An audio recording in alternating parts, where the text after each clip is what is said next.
Riprendere ad allenarsi dopo aver centrato la prima vittoria in campionato, aggiudicandosi una partita che il complicato momento attraversato l'aveva fatta diventare già oltremodo delicata per l'economia della stagione, è decisamente tutta un'altra cosa, soprattutto per il morale, per aver dimostrato a se stessi, nel pieno di un trittico di incontri in 7 giorni, di aver imboccato la strada giusta per risalire la china in un torneo oltremodo equilibrato che regala risultati a sorpresa ad ogni giornata. Ma sì, perché i ragazzi hanno sempre lavorato bene dall'inizio della preparazione, era giusto che avessero anche una gratificazione e quindi credo sia stata una vittoria meritata. Abbiamo giocato una buona partita, c'è stato l'apporto di tutti e quindi è un risultato che ci permette di lavorare meglio durante la settimana in previsione proprio delle 2 partite che abbiamo consecutivamente giovedì e poi domenica, quindi bene.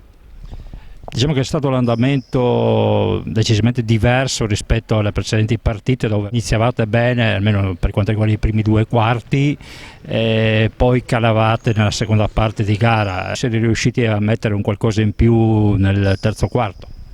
Beh, il terzo quarto è stato buono, il quarto un po' meno, difatti il 21-14 per Verona lo testimonia. Comunque avevamo preso una decina di punti di vantaggio, quindi siamo riusciti così ad arrivare verso la fine in condizioni migliori. Inoltre l'apporto dato da parte di tutti quanti, anche della panchina, con le maggiori rotazioni volute e forzate dai falli e non, ha fatto sì che forse eravamo un pochino più freschi alla fine e ci è andata bene con quest'ultimo tiro. Credo sia stata una vittoria meritata.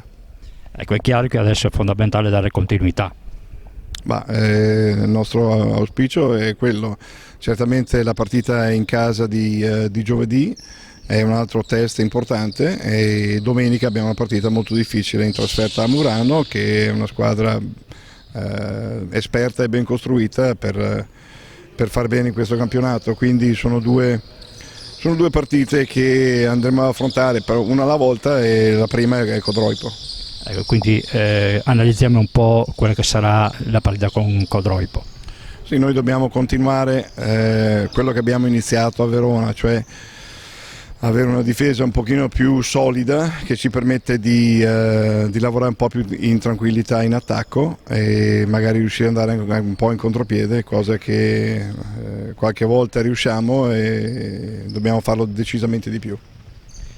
Parliamo ancora della giornata in generale, l'abbiamo già detto la scorsa volta, siamo ancora all'inizio, quindi i risultati vanno e vengono, però insomma la sconfitta di Pordenone ha lasciato un po' il segno. Ma ci sono tante cose all'inizio della stagione che possono influire su questi risultati. Sulla carta non si può mai dire niente prima. Ed è per quello che noi dobbiamo andare partita dopo partita, indipendentemente dai risultati del turno precedente, partita dopo partita, con la certezza delle cose che facciamo noi. Poi se alla fine della partita abbiamo fatto bene, il punteggio è una conseguenza.